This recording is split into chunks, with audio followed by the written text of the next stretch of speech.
Hi, I'm Charlie McCann. Welcome to a preview of the 2009 StanJames.com World Matchplay Darts. And where else to start with the 14-time world champion, Phil the Power Taylor. Taylor winner in Las Vegas recently, winner at the Reebok, winner of the world title at Ali Pali earlier in the year. Taylor, I remember 15, 16 months ago people were saying, oh, Taylor's on the wane, the great man is on the wane. Is he? Heck, this man's playing as well as ever, his averages are as good as ever, and really he looks as if he's won this title 9 times, this will be his 10th title.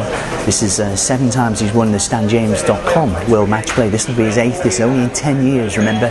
In 2002, of course, he played the first televised 9-darter as well. Taylor really loves Blackpool, and he could not have handpicked a better draw. In the first round he's got Robert Thornton. You may think Thornton handpicked, I wouldn't have thought that. That was maybe 6 months ago. Thornton hasn't had the best of years since then. He started off in a blaze of glory. He got to the Premier League when Wayne Mardle's illness, but he hasn't really been in great form. Thornton in recent weeks 10-1 on Taylor to reach the second round, 11-2 Robert Thornton.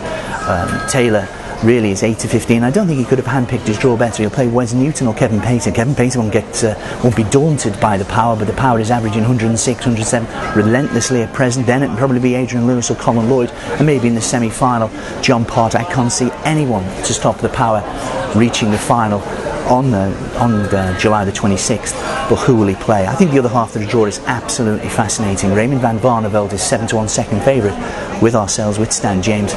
But since his 7-1 defeat, remember he got a 9-darter in the quarterfinals of the World Championships against Jelle Klaassen, but since then he hasn't really been on his best form. That was quite a chastening defeat as well, 7-1 to the Power in the final at Ali Pali, and he hasn't really been on his best. Okay, he got to the final in Vegas last week, he beat James Wade in the semis, but really for only about 15 of those legs was it a close final. Taylor then went on a run, and Barneveld, I think he was broken. He was a broken man at one stage. Okay, 13-11 sounds quite close. I don't think it was as close as it actually appears.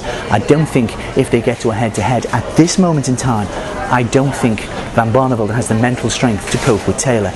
James Wade won the World Matchplay in 2007, won of course the Premier League of Darts this year, but again, similarly last year for about 15 legs it was one of the epic finals. It was a great final in Winter Gardens, Blackpool.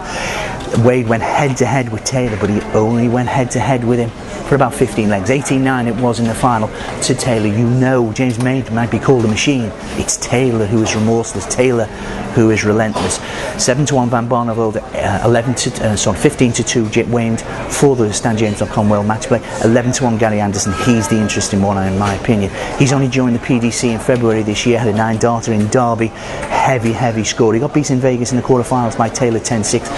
That was closer. I think that was closer than it appeared. I thought he gave Taylor real shock there. Gary Anderson, who beat Taylor in the IDL in the International Darts League in 2007, he's just about coming to terms with the transformation to the PDC. He's a heavy scorer. Okay, he doesn't make his doubles. He's got to improve on his doubles, but I think he may be the one. He plays Andy Hamilton in the first round. It's 4-9. Anderson 7-4 Andy Hamilton.